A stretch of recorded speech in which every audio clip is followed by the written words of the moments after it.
crafty friends, it's Melinda from craftymelinda.com, and today I wanted to get on here with a quick project share.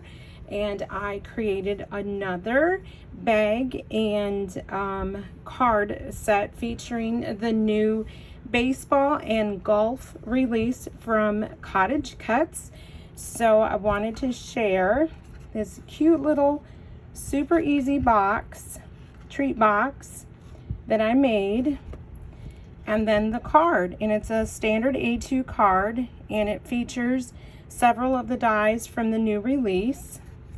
And I have a super quick tutorial that I'll share momentarily on how to make this box. Super easy. And then you can go to the blog post where I'll have written directions and some pictures that will help, so that if you want to just head over there and write down how to make this, it's very easy. So the dies that I used from the new release are this baseball die, this silhouette of the two baseball players, this die with the glove, ball, and bat, this die with the All-Star medallion, this die that has the MVP, and of course the baseball die. And then for my card, I used the little squares. I used the nested wacky stitch square set. So this is what they all look like. And I just inked and used my markers on my mitt, the two mitts, the baseball, the bat, and then the silhouette of the player. And then I just used marker, because what I did was I die cut most of these, actually all of these, in plain white cardstock, and then I just used my markers to color in what I needed. And then I did use my one of my little ink pads to go around the edge of my large baseball, just to kind of give it a little bit of a rustic aged look. So this is the set. So I'll leave a link in the info section where you can go and pick up all these amazing dies, and also the blog post, so that you can check that out. And so let's go ahead and get into the tutorial. Okay, so for the bag, we're going to start with an 8.5 by 11 sheet of cardstock, so any color.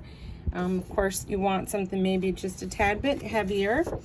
And you're going to go ahead on the lengthwise, you're going to score it at 4.5 and at 6.5.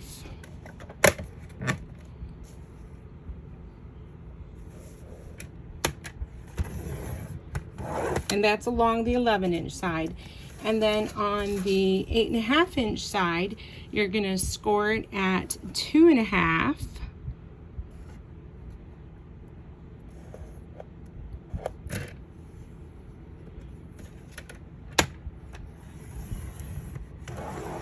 And again at 6.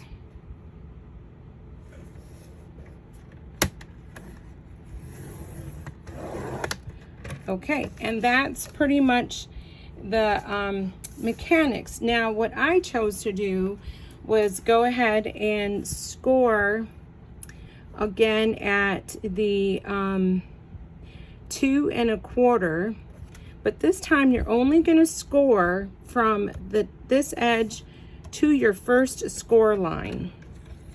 Okay, and then you're going to pick up your score blade, and then you're going to go ahead and score again from this edge to this first score line. Okay, and you're going to do that on each side. So you can flip it over, same thing, 2 1/4, and you're going to score again just to that first score line, and then from the top edge to that first score line.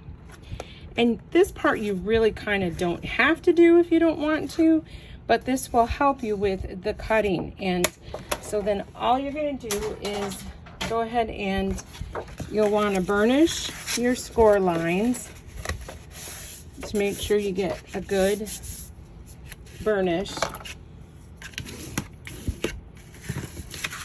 on both edges. Okay. And then just burnish here, and then burnish here. Okay, and so this is kind of more or less the guts of your bag. So then what you're gonna do is you're gonna cut all the way here, all the way down on all four sides, but then you're just gonna cut to here where and these are just really just cut lines. They're not even, you know, for scoring. If you wanted to, you could have used your blade on your trimmer and cut these. So that's what you do with this part of it. Okay, so now we've cut it the way we wanted. So then the next part is you would just fold this up,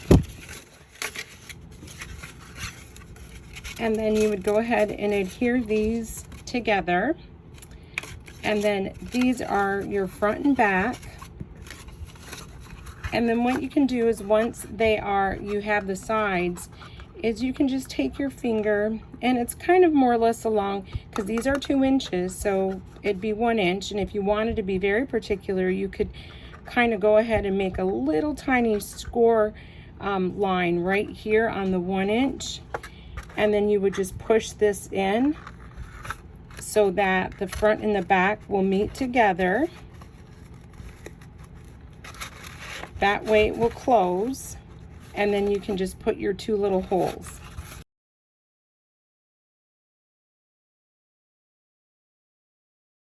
Okay, so there's your box. And again, you can just decorate it any way you want, but this is the mechanics of it. And then, like I said, I just went ahead and punched 2 circles and then fed some ribbon through. And then it's a really good size, so there's plenty of space for you to put some treats. And of course, this was just a sample to show you, but you would want to really use some good adhesive and get that all nice and tight so it doesn't fall apart on you. Okay, so here is one last look at the set.